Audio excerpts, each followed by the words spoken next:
Digmaan umano ayon pa kay Tio. Sabi ko naman sa sarili ko, posible ngang magmitya ito sa isang malawakang kaguluhan. Pero sa tingin ko, maaari ding hindi. Simpleng gayuma lang. Sinabi ko talaga ito kay Tio. Kako mag-iingat ako at hindi na mangyari ang naganap dati. Siguraduhin mo lang, Roberto. Nung buhay pang tiya mo, isa sa mga kalaban niya ay ang pamilya nila Gerardo. Nag-aantayin lang sila kung sino ang unang gagawa ng hakbang. Dahil ito sa girian noon sa angkan ng mababarang. Nais kasing makisali nitong pamilya nila Gerardo eh. Sa narinig ko sa tiya mo, parang balak subukin ng pamilya nila Gerardo ang kapabilidad ng angkan nyo. Ganun ba, Tio? Ibig sabihin kalaban pala sila talaga. Pero bakit walang nangyari? Tanong ko. Ayon naman kay Tio, nang dahil umano ito sa nanay ko. Dahil sa nanay ko nung nabubuhay pa ito. Nagkaroon umano ng karelasyon si nanay sa isa sa mga anak ng eredero. Kaya naputol ang bangayan na yon. Hindi naman nagtagal ang relasyong yon at nagkahiwalay. Ito na rin ay dahil sa hindi pagkakaintindihan ng dalawang panig. Nagkaroon po ba ng bunga yung pagsasama nila? Sino ba itong anak ng eredero? Si Mabril. Pero patay na si Mabril. Yun yung tatay ni Gerardo. Anak ni Mabril sa nakatuluyan nitong babae. Matoo, yung pagsasama ng nanay mo at si Mabril nagkaroon ng bunga. Pero wala na akong alam patungkol sa anak nila. Tingin ko nasa ibang bansa. Gulat na gulat ako. Kung may anak si Nanay Mabril, ibig sabihin lang ay may kapatid akong iba. At siguro ay nasa panig ito ng angkan nila Gerardo. Nang tanungin ko si Tio kung lalaki ba o babae, hindi na nagsalita pa si Tio. Na para bang may agam-agam at iba ang pagtitig nito sa akin noon. Halatang may tinatago ito. Kinulit ko ng kinulit si Tio pero umiiling lamang ito. At ang sabi niya ay hanggang doon lamang ang impormasyong nalalaman niya. Nabagabag ako noon. Sino ba namang mag-aakala, di ba? May ugnayan pala kami sa pamilya nila Gerardo. Sa mga puntong yon, parang nananabik akong malaman ng totoo. Alam kong may alam ang Tio pero hindi ko siya mapipilit kung ayaw niyang ibunyag. Siguro, maselan na ito. Iniba ko na lamang ang paksa nun. Sinabi ko kay Tio ang mga gagawin ko. Pupuntahan ko noon ang bahay nila Gerardo. Palihim at papainumin ng pambasag ng gayuma si Desa. Pero habang nagsasalita ako nun, lumulutang ang isip ko sa kawalan. Namumutawi sa akin ang pagkabagabag patungkol sa isiniwalat ni Tio. Mali ang gagawin mo. Pagpapatiwa ka lang yan. Hindi mo alam ang kakayanan nila. Gaya ng sinabi ko, Roberto, ang angkan nila ang nagtangka na sumubog sa angkan nyo. Ibig sabihin lang, may ibubuga sila. Tandaan mo, dalawang panig ang karunungan nila. Walang pinagkaiba sa kakayanan mo na siyang namana mo sa tiya mo. Mas maiging humanap ka ng pagkakataon. Di bale, sasamahan kita. Ito na nga ba, Roberto? Ang dating natutulog na bangayan. Ginigising mo. Napapaisip talaga ako na may punto si Tio. Naalala ko kaagad ang pagbara sa akin ni Gerardo. Malakas ang loob niya. Bagay na masasabi kong hindi yon pagtinang sa kakayanan ko. Pagkos ay may abilidad talaga si Gerardo na kayang mapantayan ang kalidad ng karunungan ko noon. Hindi tuloy ako mapakali. Idagdag pa dyan ang mga katanungang bumabalot sa isip ko. Umalis si Tio. Ang sabi nito, babalik siya bukas ng umaga. Si Kuya Ed naman, hindi ko alam kung babalik pa ito matapos maihatid ang labi. Wala naman na kasi akong ibang pakiusap sa kanya maliban lamang doon. Nang gabing yon, hindi ako dinalaw ng antok. Naroroon lamang ako sa bahay nila Irma. Habang ang dilag naman sa mga sandaling yon, hindi makatulog. Kapwa kami nasa sala. Walang kibuan. Alam kong inaantay lamang ni Irma na magbukas ako ng usapan. Pero balot talaga ako noon ng pagkabagabag at gulong-gulo ang diwa ko. Nasa hating gabi na yon, nagpaalam na si Irma na mauuna na siyang matulog. Hindi ko naman kinibuan. Naroroon lamang ako sa sala. Inabot pa yun ng umaga at dumating na lang ang tiyo ay hindi pa rin ako nakatulog noon. Hindi naman problema dahil hindi naman ako naaapektuhan kagad ng pagkapuyat. Kasama ni tiyo si Kuya Ed. Nakita kong parang ang agresibo na mukha ni Kuya noon. Ang sabi pa nito, kung anuman o mano ang mga gagawin ko, dapat ay kasama sila. Napag-usapan nila ni tiyo ang kalagayan ko noon. Maging sila Mang Omar nga ay alam ang sitwasyon. Galit na galit si Mang Omar. Ba't umano ako ng himasok? Pero dahil kay tiyo, mabilis naman itong nakaintindi. Susunod sila Mang Omar, Bero at Pandak dito. Sa ngayon kami muna ang kikilos, Roberto. Alamin namin ang sistema ng lugar nila, Gerardo. Kapag hindi banta para sa amin ang paligid ng lugar nila, pwede tayong pumasok doon. Irma, talaga bang kontra sa loob ng kaibigan mo makasama si Gerardo? Baka kasi gusto niya din mapahiya lang tayo. Ang masaklap pa dyan, isang malaking gulo ang mangyayari. Hindi ko po inaasahan na madadamay kay dito, Manong Raul. Pwede naman nating hayaan yun kung maglilikato ng malaking gulo. Pasensya na po sa abala. Pero totoo po na talagang ginagayuma si Lesa. Alam ko yun dahil kaibigan ko siya. Ayos lang, Iha. Kung ano ang layaw nitong animal na to, layaw na din namin. Hindi din naman napipigilan to Matigas ang ulo. Kaya wala kaming ibang magagawa kung hindi ang sumakay na lang. Sabagay, kabutihan pa rin ito kaya ayos lang. Dito lang muna kayo. Hoy Roberto, wala ka bang ibang ginawa kay Irma kagabi? Nagpaiwan ka Alam ko may balak ka. Mabilis akong napasabat noon na wala. Si Kuya Ed naman ay umiiling. Halata sa mukha na hindi naniniwala sa akin noon. Kung kaya naman napangdilyatan ko ito ng mata. Sinabi kong kilala nila ako at hindi ko magagawa yung nilalaman ng isip nila. Tiyo, ano ba naman yan? Hindi porket narating ko na yung sagad at nagkamali minsan ganun na ako kasama. Langyang yan. Di na kayo nahiya.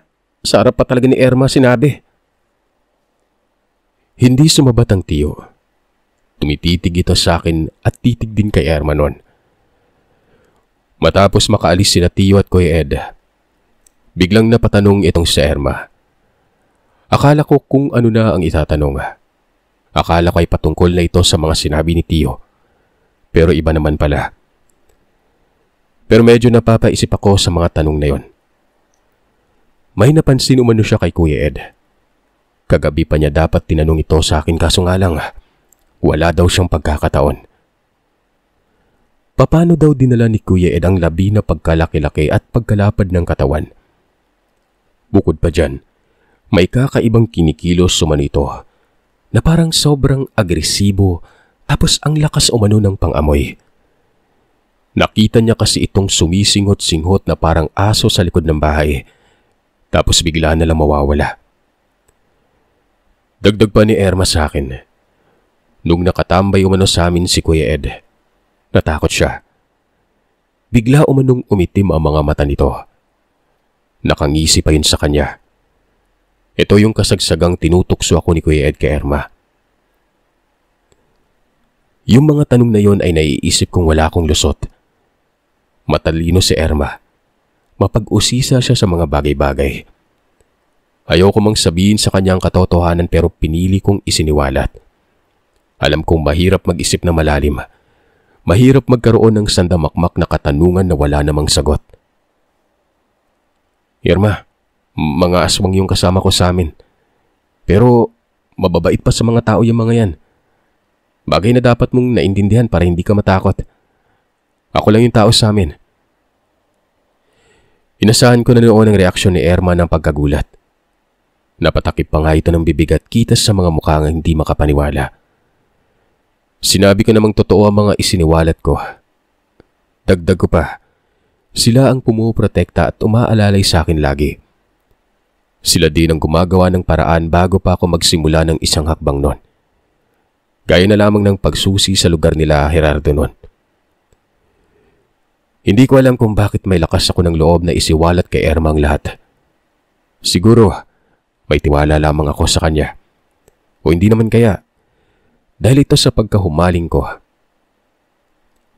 Sa kabila ng lahat, namangha si Erma. Ibang klase daw pala ang angkan ko. Ngayon niya lang nalaman ng lahat na ang mga kasama ko, mga aswang. Pagsapit ng hapon noon ay dumating si Pandak at Devero.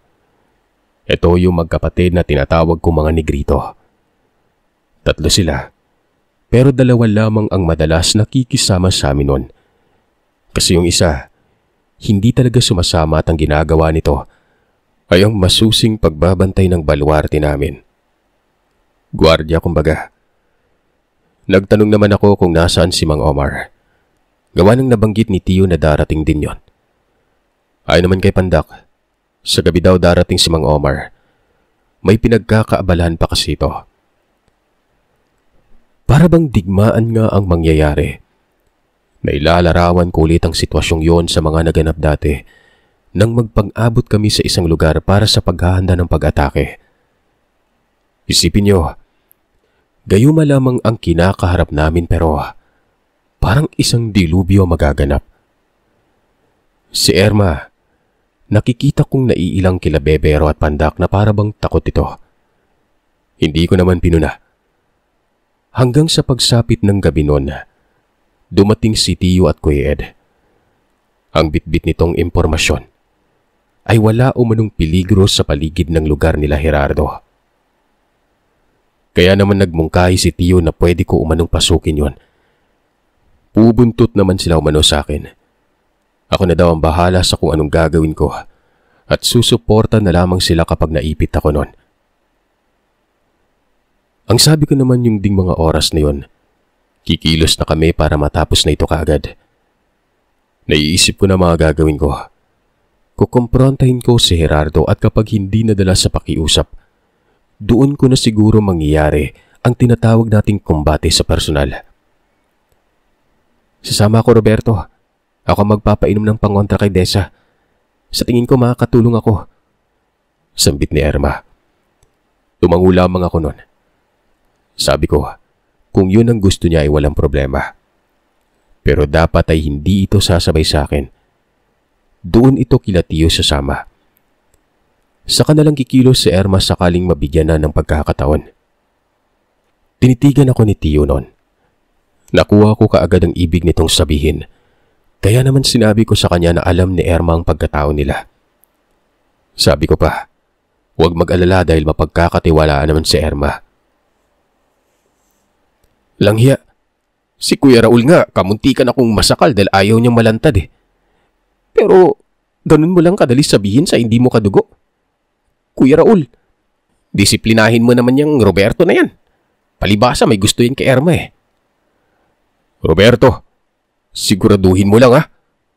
O iya, huwag kang matakot. Hindi kami masasama.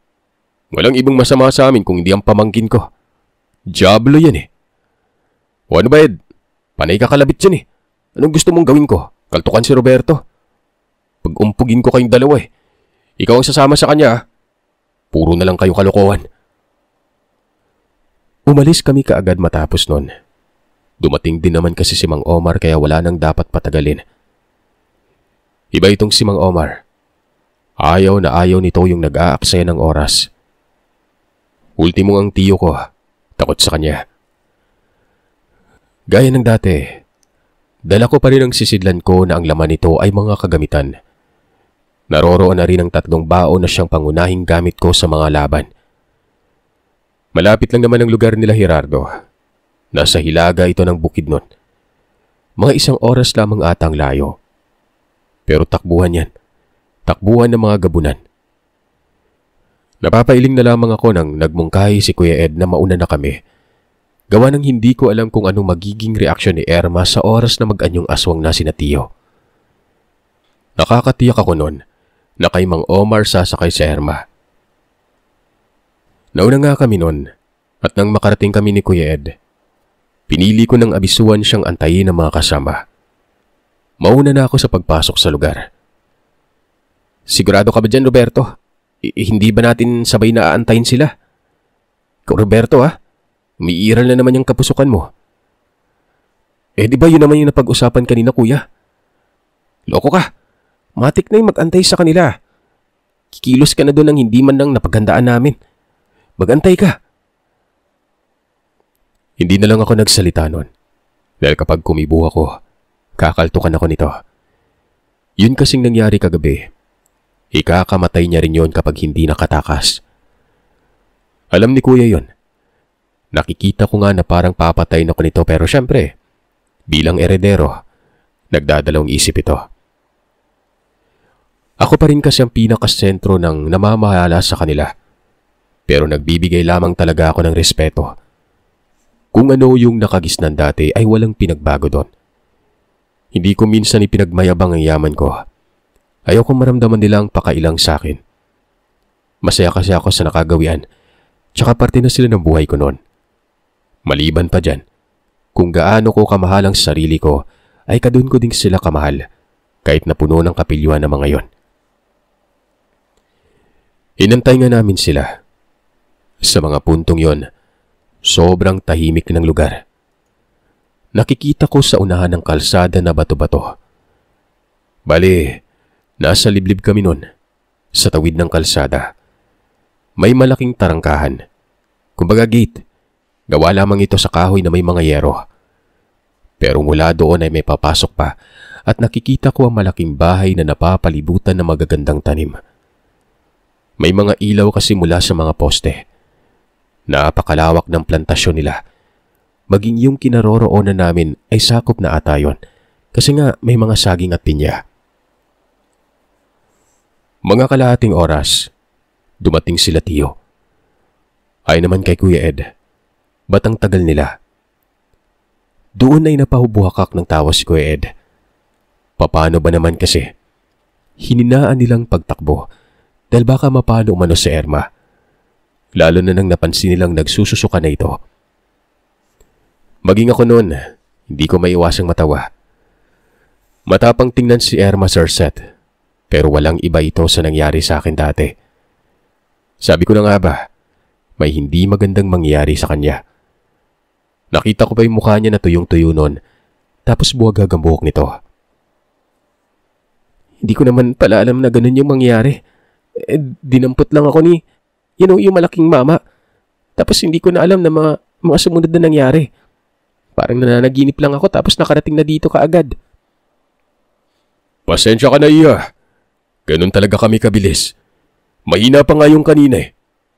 Pero katagalan, masasanay ka din. Sabi ni Mang Omar. Oo, masasanay ka din.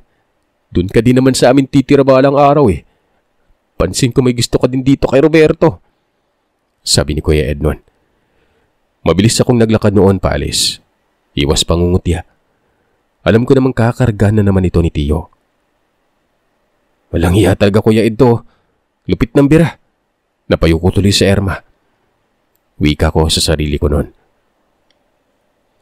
Habang papalayo pa nga ako ay tinutokso nila sa Irma. Napapailing na lamang ako. Ilang saglit lang, nang makarating ako sa tarangkahan, nakita ko na si Kuya Ed na umakyat sa isa sa mga niyog doon. Kahit matagal ko na siyang kilala, pero hindi ko pa rin maiwasang mamangha. Nagpapalipat-lipat yun ng puno at nauna pa sa aking pumasok. Alam ko na yung ginagawa nito. Gusto ni Kuya ang tiyaking ligtas ang tinatahak kong landas nun. Bukas naman ang tarangkahan, kaya walang pahintulot akong pumasok sa loob. Bukod sa tarangkahang yon ay may nakabukod pang isa. Ito naman yung main gate na kung saan gawa lang talaga sa matibay na mga kasangkapan. Yung kasing gawa sa kahoy, tarangkahan yun papasok sa plantasyon. Paakyat ang lugar na yon. at hindi nagiging malinaw sa akin ang lugar habang papalapit ako sa bahay. May mga maliliit na puno ng mangga at tumatakip ito sa paningin ko. Maya-maya pa, may nakita akong papasalubong sa akin. Lalaki. Nakakasyol na kasuotan lamang ito. Wari ko pa'y isang katiwala. Hanggang sa tuluyan itong makalapit sa akin at nagtanong kung paano ako nakapasok ng lugar. Taga saan daw ako at ano ang pangalan. Wala naman akong ibang sinabi kung hindi. Si Gerardo yung sadya ko. Pwede ko po ba siyang makausap? Sandali! Walang paimtulot ang pagpasok mo! Isa kang kawatan! Matapos makapagsalita ng tao, hinawakan ako nito sa balikat at sinubukang baliin ang mga kamay ko. Pero mabilis akong nag-usal at tapik sa kanyang balikat. Dahilan namang sumimangot ang mukha niya. Nawari ko pa sa sarili ko. Parang madudumi. Wag mo ako mahawakan na. Puntahan mo yung amo mo at sabihin mong inaantay ko siya sa labas. Walang ano-anong tumango ang lalaking yon. Kumaripas ng takbo pabalik ng bahay. Malaki ang bahay. Asyenda nga yun. 2 palapag ito at kita ang kasaysayan dito. Sobrang luma na kasi yun. Na-animoy gawa pa sa panahon ng mga Espanyol ang estruktura. Mga 2 minutang nakalipas, may nakikita akong babaeng paparating. May kasama itong ilang mga katiwala. 3 yon, at ang bilang nilang lahat ay 4. Medyo may edad ang babae. Siguro ay kaidaran lamang ito ni Tio. Pagbungad nito sa akin, para bang nagulat nang maging malinaw dito ang itsura ko. Pangalanan nating Isidra ang babaeng yon. Tiya ni Gerardo. Nagtanong kung ano ba daw ang sadya ko sa pamangkin niya. Hindi kagad ako nagsasalita.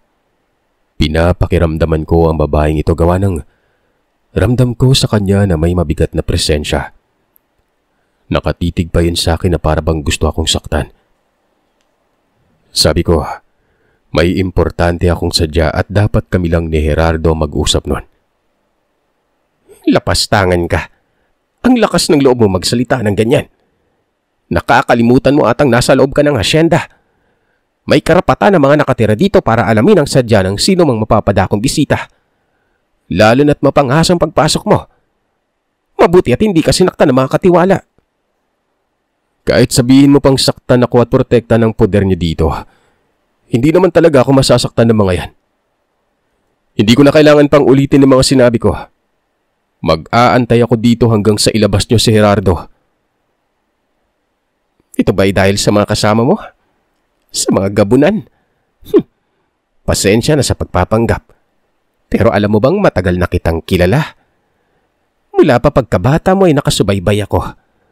Huwag mo nang ipilit ang sarili mo at baka mabuksan ang dating tulog na girian. Umuwi ka na, iho. Wala akong panahon sa'yo. Medyo nakaka-insulto ang sinabi sa akin ng ginang na yon. Parang bang gusto ko sanang makapanakit pero kahit papano'y napapaisip ako. Kilala niyo man ako mula pa pagkabata. Para namang nakasubaybay sa akin lagi yon. Sumasayaw na mga daliri ko nun. Ang kulang na lamang ay ang ilang mga kombinasyong talahandro.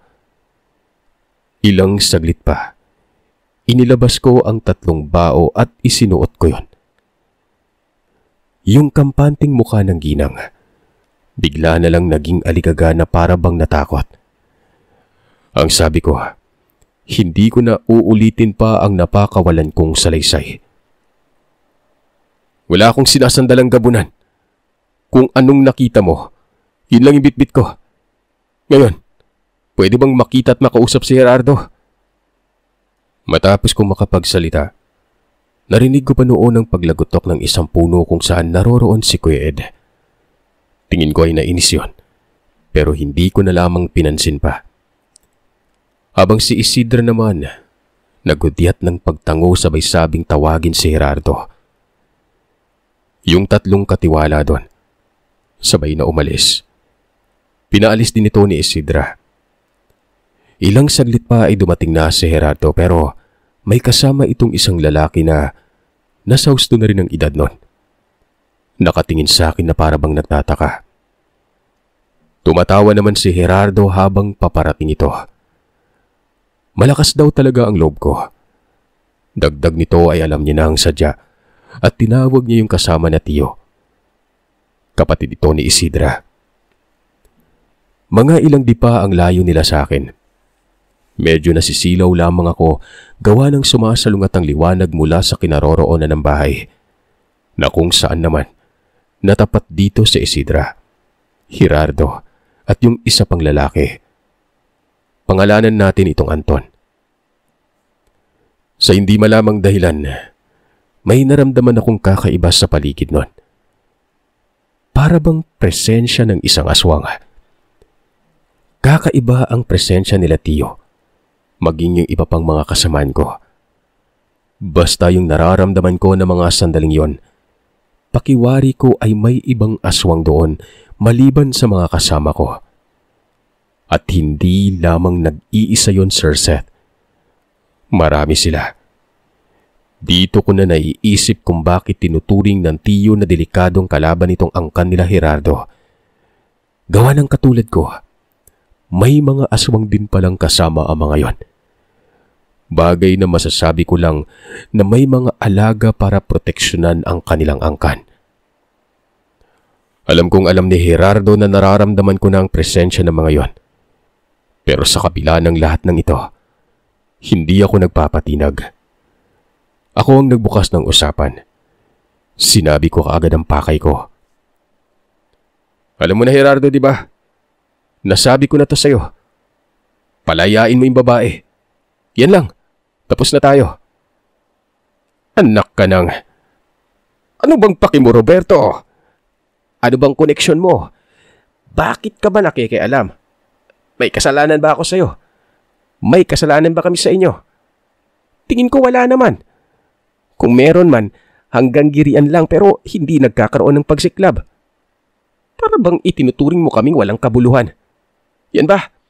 Yan bang ang akala mo na sa tingin mo sa sarili mo? Malakas ka na at wala nang makakadlang sa'yo. Kaya't basta-basta ka na lang nakapagbitaw ng salitang abiso. Sinabi ko naman sa'yo, Gerardo. Ayaw na ayaw ko yung naglalamang ng tao. Hindi ko man kaduguyan o kaano-ano pero sino ang hahadlang? Sino yung pupuna sa pinagagagawa nyo? Patas ba yan? Tingin ko tama lang manghimasok ako eh. Ano ba't pinapahaba pa natin yung usapang to? Isoli mo yung babae. Habang nag-uusap kami, narinig kong kumalabog ang puno kung saan naroroon si Kuya Ed. Waribay bumaba ito at may kung anong ginagawa sa dilim nun. Kasabay naman noon ang kakaibang angil na naririnig ko sa labas ng bakuran. Mga angil na ang iba dito, hindi pamilyar. Ang ibig sabihin lamang nun, sina Tiyo ay nasa harap na ng isang pagbubuno. Gusto ko, tiya. Kami lang dalawa ni Roberto. Walang makikialam. Tiyo Anton, maigi sigurong doon kayo sa bahay. Kung may mangyari manghigit sa mangyari dito, nakahanda na kayo doon at pabiryon. Tiya Isidra, ikaw din. Sumunod ka sa tiyo. Matapos makapagmungkahi nitong si Gerardo sa kanyang kaanak, umalis sa mga yon. Ramdam ko noon ang isang labanan. Laban ko at laban ng mga kasamaan ko. Pero may tiwala naman ako kila tiyo nun. Hindi hamak na may eksperyensya ang panig ko kumpara sa kanila. Ilang saglit lang ay lumapit ng bagya sa akin si Gerardo. Kasabay naman itong pagtiklop ng damit ni Gerardo sa bandang bisig na para bang makikipagsuntukan sa akin yon. Ako naman nun, hindi ko inaasahan yung gawa ng alam ko kung bate ang mangyari. Pero wala na akong magagawa kung idadaan ni Gerardo sa ganitong paraan. Siguro, ito pa lamang ang unang beses kong mapalaban sa pisikal. Pero hindi ko alam kung ano ang kalalabasan. Malaki kahit papano si Gerardo. Mukhang matanda ako ng kaunti pero mas malapad at mature ang figura nito. Kahit papano'y may angas din ako kaya kwan. Hinbad ko yung damit ko pang itaas. na para bang malaki ang katawan ko noon. Hindi naman ako patpatin pero may sapat akong tinig. Habang nangyayari naman yon, naiisip kong hindi lang pisikalan to. Alam kong gagamit siya ng mga talandro. May mga patik siya sa katawan. Alam ko kung ano-ano ang mga yon. May mga kataga na para bang deboto ng kung anong santo. Siyempre, magpapahuli ba ako? Nagkarga na rin ako sa katawan. Pero ang karga ko noon ay kanan. Pero ang papakawalan kong talandro sa oras na may mangyari, kaliwa. Naipagsasabay ko naman na ito ng maayos gawa ng nakabisado ko na noon ang ipinagbabawal na orasyon. Ito yung klase ng poder na pinipigilang pagsalbukin ng dalawang klaseng karunungan sa katawan. Kumbaga, hindi ako mapipinsala kapag ginamit ko ng sabay. Pero makakaranas talaga ako ng parang nabertigo ako. Yun bang punong-puno ang ulo ko na parang mahihimatay at makakaramdam ng pagsukanon. Dulot ito ng reaksyon sa pagsalubong ng dalawang karunungan. Kaya nang sinabi ko dati, hindi pwedeng pagsabayin ng dalawa. Dahil tiyak na magiging palaboy kayo sa kalsada kapag hindi kinaya. Kahit nga napakalalim na mga karunungan ko, gumagamit talaga ako ng ipinagbabawal na orasyon. Hindi ko alam, Sir Seth, kung naikwento ko na sa inyo ito. Pero dito muna tayo. Yung tungkol sa ipinagbabawal na orasyon o mga dagdaan. 3 kombinasyon ng kataga ito. Tapos ang mararamdaman mo dito, halong lamig at init sa katawan. Hanggang dun lang ang detalyeng maisisiwalat ko dahil bawal talaga sangbitin dito ang mga orasyon. Sinubukan ko kumakailan nang maalala ko ito. Medyo nahilo ako nang sangbitin ko ang 2 uri ng karunungan. Ibang tama, parang nakainom ako ng lason. Ewan ko ba kung kakayanin ko sa matagalan kasi nga may edad na talaga ako ngayon. Alam nyo, hanggang ngayon kahit nagbalik na talaga ako sa pananampalataya, kaya ko pa ding mapagana mga pamamaraan ko dati. Matik yun dahil hawak ko pa rin ang mga libro pero yung 3 bao ay nasa panganay na anak ko. Maging mga papel na naglalaman ng orasyong pakain para sa 3 bao, nasa kanya. Ang ipinagdadasal ko lang, sana ay huwag niyang gamitin sa kalokohan. Pwede yung magamit sa paglalamang, tsaka malakas ang karisma sa babae. Binabali-bali pa ni Gerardo ang leeg niya. Napawiga ako nun nang, suntukan talaga yung sadya ng hayop na to . Tapos ka na ba? Baka pwede na tayo magsimula. Iniinip mo ako . Hindi naman siya nagsalita nun. Umabante ito ng lakad patungo sa akin. Tapos biglang bagsak ng 3 beses ng paa nito sa lupa. Yun bang bundak o malakas na pagkayabag? 3 beses yon sabay tapik sa kanyang balikat. Dama ko noon ang umaapaw na kabal. Napakalakas ng presensya na yon. Lahat ng nagkakarga sa katawan lalo ng paglalagay ng kabal, makikita niyong tinatapik ang sariling balikat. Ito yung pisikalang laban. Ang iba ay dumadakot pa ng lupa at pinapahid sa katawan. Isa kasi sa pinakamabisang pangontra sa Tigalpo ay ang lupa. Ito nga yung nangungunang pambasag ng poder. Gaya ng mga kwento na tinatarak muna ang itak sa lupa bago ito gamitin. Ganon na ganon. Segundo lamang nun, inambahan na ako ng pagsuntok. Umilag ako, umatras at naghanap ako ng maayos na lugar. Padahilig ang lupa. Sugod siya ng sugod sa akin at dama ko noon ang pagkitil niya. Kahit tamaan niya ako, kampante naman ako na hindi ito obra. Nang lumapit ulit siya ay dito ko na sinipa ang tadyang. Medyo mataas din ang pagkasipa ko at natamaan talaga si Gerardo. Natumba siya. Parang suntukang kalye ang nangyari. Matapos niya makatayo ay ako naman ang tinamaan nun. Pero mas malakas ang epekto. Sunod-sunod pa yun dahil nahawakan niya ang buhok ko at inipit pa niya ang ulo ko. Pinagsasasapak ang mukha ko pa ilalim. Nakayuko ako nun. Yung bang nakaipit ako tapos tinatamaan ng mga uppercut niya. Natisod siya kaya natumba kami ng sabay. Nakawala ako. Hindi na ako nagpatumpik-tumpik pa at kaagad akong nag-usal ng sariling pakitil at itinutok ang daliri ko sa leeg niya. Sabi ko kapag pumalag siya ay papatayin ko pero napakalakas niya. Naitulak niya ako. Ang hindi ko alam noon na may biglang susunggab mula sa likuran ko noon. Paglingon ko, isa ito sa mga katiwala. Napakapangit ng mukha. Tao lang pero para bang lusaw ang mukha nito. Tapos ang baho niya tingnan. Hindi nga ako nagkakamali. May aswang silang mga alaga noon. Umatras ako noon. Lugi na nga ako dahil mas malaki si Gerardo. Tapos may aso pang kasama. Mukhang asong lusaw yon. Tingin ko ay gabunan pero ibang klase. Mabuti na lamang at dumating si Kuya Ed. Bago pa sunggaban nito yung katiwala ay nagawa pa nitong banatan ako. Napakaangas ko mano. Huhubad-hubad pa ng damit. Roberto! Umalis na kayo dito. Pagkakataon mo na ito.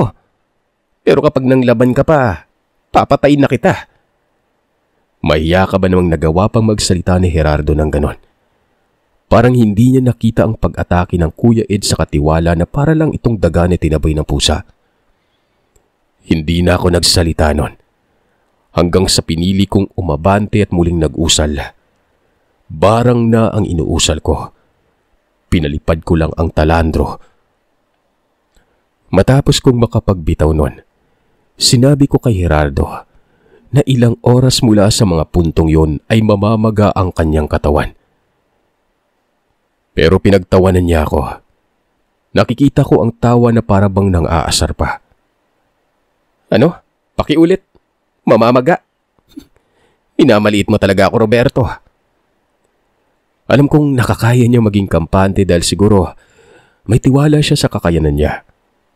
Pero kung gaano siya kakampante, mas kampante pa ako sa kanya. Hindi ko na nagamit ang mga alupihan nang nagsimulang dumami ito pero sa mga puntong yon, alupihan ang ginamit ko sa kanya. Dama ko ang pagkawala nito dahil dala ko din yung kasama ng ibang kagamitan ko. Umaabante siya ng lakad nun. Wari ba'y pilit na inaabot ako nito para saktan. Pero inaantay ko lang na gumana na ang barang nun. Alam kong ilang segundo lang, mararamdaman niya na ito. Nang malapit na akong maabutan sa bandang tangrangkahan, bigla na lang nagdadaing ito na wari ba'y pinutakte ng sangkatutak na langgam. Parang baliw na yakap ang sarili tapos kamot ng kamot. Sinabi ko naman sa'yo, mamamagay ang katawan mo eh. Sayaw ka lang dyan. Hindi lang ikaw ang pinatamaan ko. Maging mga kasama mo dito. Baka gusto mong isali ko pa yung salagubang. Teka, kuha na lang kaya. Surot no? Pwede ba yun? Pwede nga. Ang totoo, hindi ko naman talaga balak patay nitong si Gerardo. Yung pag-usal ko ng pangkitil, babala lang. Kaso nakawala. Pero napuruan siya ng tigalpo kung may pantok ng alupihan. Kung ako nga tinatalo ng alaga ko, paano pa kayang ibang tao? Matapos kong makapagsalita ay biglang nakiusap itong si Gerardo. Tanggalin ko umano ang barang. Dagdag pa niya, sadyang napakabilis umano ng bisa samantalang tatagal pa naman ng ilang araw ang barang bago ito umepekto. Ang sagot ko naman sa kanya ay iba ko kumpara sa karaniwan. Ayon sa kanya, gusto niya umano si Desa. Gusto niya itong makasama. Hayaan ko na lamang daw siya dito. Kahangalan, marangya ka. Pwede mong idaan sa ibang paraan eh. Kahit pangit yung mukha mo, mapapaibig mo si Desa. Kaunting tiyaga lang. Pero kung demonyo talagang isip mo, wala ka ibang gagawin kung di madalian. Huwag kang mag-alala. Hindi ka naman mamamatay. Mamamagalang yung katawan mo tapos pansamantalang mapaparalisa. Mga 2 araw. Nga pala, yung mga aswang nyo dito, mga sipunin. Hindi na nagsalita pa si Gerardo. Tanggalin ko daw ang barang. Nasimulan na nga siyang kagatin nun. Paano pa matatanggal yon? Matatanggal ko ang alupihan pero hindi ang lason. Parang si Kuya Ed lang din. Maga ang uso at ilang araw pa itong nawala. Nakita ko pa mga hinayupak na sapat na gumagapang sa may dabuhan. Kahit papano'y nakinig na sa akin. Nilubayan si Gerardo. Tinawag ko na sila tiyo nun. Nagpakita ang mga ito. Akala ko napalaban. Wala naman pala. Wala kasing kadungis-dungis ang postura. Nang makalapit sa akin, abay, nabigyan ako ng isang pitik sa tenga nun. Aray! Bakit iyo? Yabang mo. Nakipagsuntukan ka pa talaga. Sagwa mo tingnan. May paporma-porma ka pa at pailag-ilag na parang bida sa pelikula. Di bagay yung postura mo, Roberto. Lampa mo eh. Tapos ito, babarangin mo lang pala. Kung suntukan, hindi ka aasa sa barang. Mang Omar, oh, tingnan mo sa taas. Baka naroroon yung dalaga na kaibigan ni Erma. Kunin mo. Hindi ako nakapagsalita nun. Bakit lagi na lang tama ang tiyo? Sa lahat ng pagkakataon kahit alam kong pambabara yung banat niya pero hindi ko magawang makasagot. Umalis si Mang Omar. Hindi ko alam kung bakit nilapitan ni tiyo si Gerardo at inalalayan ito. Pinasandal pa ito sa isang puno at kinamusta. Hayop. Kalaban yun tapos kinamusta. Lumapit ako. Nakayuko lang si Gerardo. Namamaga ang pisngi na parabang tinamaan ng beke nun. Mga ilang minuto, hawak na ni Mang Omar ang kaibigan ni Erma. Naglalakad dito palabas ng tarangkahan. Hindi na sumaglit sa amin na wari ba'y nagmamadali itong si Mang Omar. Nagtanong ako kay Kuya Ed kung nasaan na ang kaanak nitong si Gerardo. Ay naman kay Kuya, naroroon lamang pero hindi daw lumapit ang mga ito nang makita si Mang Omar. Kako, nagpakawala ako ng barang at kasama ang mga yon. Ayon kay Kuya Ed, wala umanong nangyari. Normal lang naman daw ang mga ito. Natakot umano ang mga yon sa laki ni Omar. Ang ibig sabihin lamang nito, hindi natablan yun ang barang ko. Nagmungkahi ang tiyo na umuwi na raw kami doon. Dismayado ako gawa ng may gagawin pa ako kay Gerardo. Pero ang sabi ni tiyo ay wag ko daw sasaktin ito. Wag ko daw gawin yun kay Gerardo. Napakunot ang mukha ko na parabang tumaliwas ang lahat. Nagmungkahing hindi kalaban sila Gerardo. Iniwan lamang namin yun doon. Dumiretso kami sa bahay namin. Doon palang pinainom ng pangbasag ng gayuma si Desa. Mabilis na gumana ang pambasag. Sadyang napakabisa nito. Katunayan ay parang galing sa pagkadulog si Desa at nagising ng hindi malamang kung saan siya naroroon. Nagtanong ito kung nasaan siya. Si Erma nang nagpaliwanag. Narinig ko sa kanila ay ang pag-iiyakan. Habang nangyayari naman yon, kasalukuyan kaming nag-uusap ni Tiyo. Nalaman ko na hindi pala talaga napalaban sila Tiyo nang magsilitawan na noon ng mga aswang. Normal na tao lamang ang bumungad sa kanila. Pero nang sinubukang lumapit na mga ito, nagpakita ng totoong anyo si Mang Omar. Dahilan namang parang asong nagsipulasan at kaagad yung naglaho. Mga pipitsyuging mayanggaw umano ang mga yon. Pero ayon kay Tiyo, may isang aswang daw na ubod ng lakas mula sa panig ng pamilya nila Gerardo. Parang maituturing itong unang uri ng gabunan kasi yun ang kinalabasan. Pero kalahati tao. Ito umano ang anak ng kapatid ng lolo ni Gerardo. Pero nagkataong wala ito ron. Mabuti umano at hindi buong angka ng naroroon ang bumungad kami dahil mahihirapan daw talaga ako.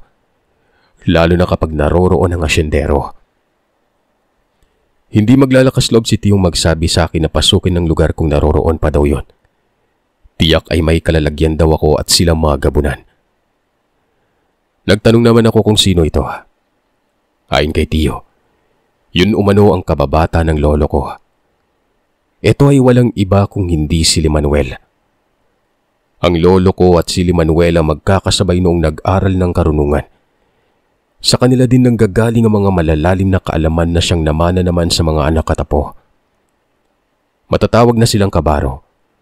Pero naroroon na umano ang subukan at hindi maiwasan na magkaroon ng hindi pagkakaintindihan. Lalo na't partikular kung sino ang may taglay na mas malakas na karunungan noon. Kaya nga naisilang noon ang girian. Mula pa nang magkaroon ng kabangayan ang angkan namin sa mga mambabarang. Yun na nga, at gusto sana makisali nitong angkan nila Gerardo sa laban, pero naudlot nga lang yun dahil sa nanay ko.